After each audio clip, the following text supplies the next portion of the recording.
E esse é um ponto que eu trago para a reforma. Nós temos que nos lembrar de quem estamos falando. Não são números numa planilha de Excel, são pessoas. Eu tenho viajado o país e morado em comunidades carentes. E vi, por exemplo, no sertão do Ceará, terra do nobre senador, famílias, casas onde morei, senador, que economizam a descarga o dia inteiro para dar descarga uma vez à noite somente, porque não tem água para dar descarga. Vi no sul crianças que tomam banho pulando debaixo da água fria, chorando para poder ir à escola porque não podem ter água quente. E são essas famílias que nós estamos cortando R$100 por mês e que imediatamente estarão desequilibradas e imediatamente terão que recorrer aos bancos, que cobram taxas de mais de 300% ao ano nos seus empréstimos para essas pessoas. Agora, o pior de tudo isso em relação ao abono salarial é o fato do governo, do partido do governo, nas eleições, ter prometido no documento oficial que consta do site do TSE, esta é uma página que eu tirei do site do TSE, Programa de Governo Oficial do presidente Jair Bolsonaro e seu partido PSL no primeiro turno das eleições. Diz o programa de governo na página 63. Propomos a modernização e aprimoramento do programa Bolsa Família e do abono salarial, com vantagens para os beneficiários. Eu não sei nem se pode isso, não é minha área de especialidade.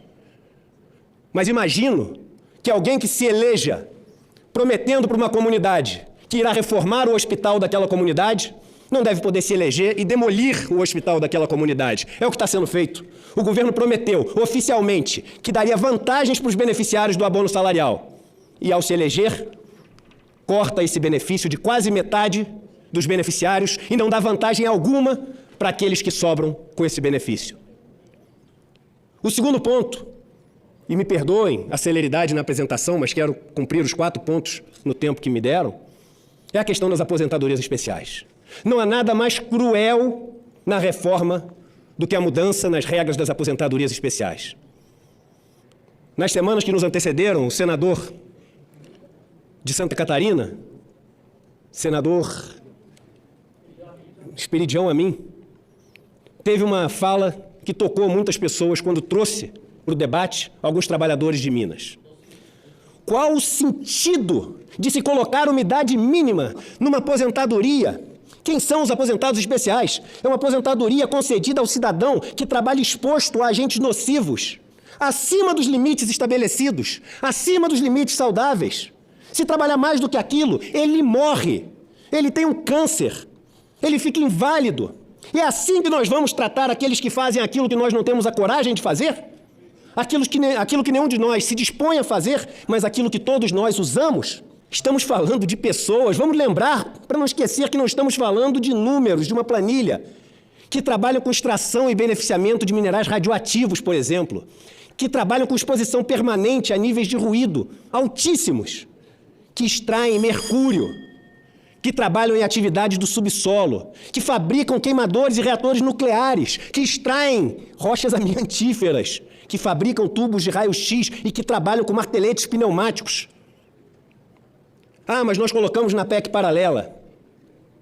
A PEC paralela, para mim, me perdoe os senadores e senadoras, a quem eu tenho todo o respeito e gratidão por estarem representando os 200 milhões de brasileiros nesse plenário. Mas a PEC paralela, para mim, significa uma tentativa de ter meia coragem. E não existe meia coragem.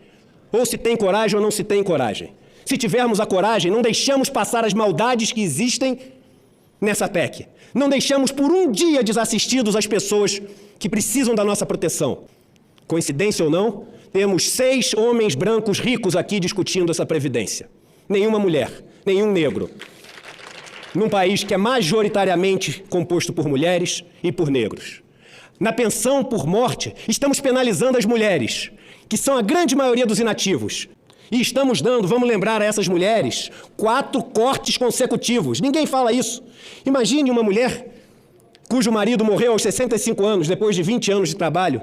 Ela vai reclamar o seu benefício e quando vai reclamar, dizem a ela, olha, não é mais os 80% maiores salários que o seu marido teve. A senhora teve um corte na aposentadoria. São os 100% todos os salários que o seu marido teve. Ela fala, tá bom, então me dê o benefício. Ele fala, não, mas existe outro corte. A partir de agora, você só tem direito a 60% do valor do benefício. Aí ela fala, então me dê esse que sobra. E ele fala, mas existe outro corte. A partir de agora, a senhora só poderá ter 60% porque a senhora não tem dependente. E ela, desesperada, fala, então me dê o que sobra. E ele fala, mas existe mínimo de aposentadoria e então terá esse outro corte. 4 cortes consecutivos. Estamos falando sobre a proteção daqueles que, quando não tem mais a quem pedir ajuda, não tem mais com quem contar, tem somente a ajuda do grupo. E é essa a definição de nação, um grupo.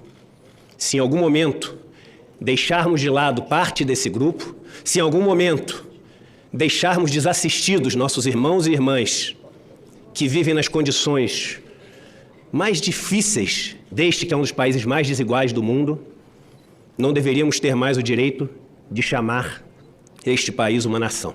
Concluo, senador, dizendo que é um momento de menos vaidade, não é uma disputa do Eduardo com Paulo, com Rogério Marinho, é uma disputa de ideias e argumentos. E quem sairá perdendo ou ganhando não é nenhum de nós que está aqui. São centenas de milhões de brasileiros. É um momento de menos vaidade e mais verdade. Nos provérbios da Bíblia, diz-se que, mesmo aos inimigos, se tiverem fome, temos que dar o de comer. E se tiverem sede, temos que dar o que de beber. O que dirá aos nossos irmãos e irmãs que compõem nossa nação? Vamos ter a coragem de mudar o que tem que ser mudado na PEC, que deve voltar à Câmara e conter os pontos que protegem os milhões e milhões de brasileiras que dependem das nossas decisões acertadas. Muito obrigado a todos vocês. Muito obrigado, doutor Eduardo Moreira.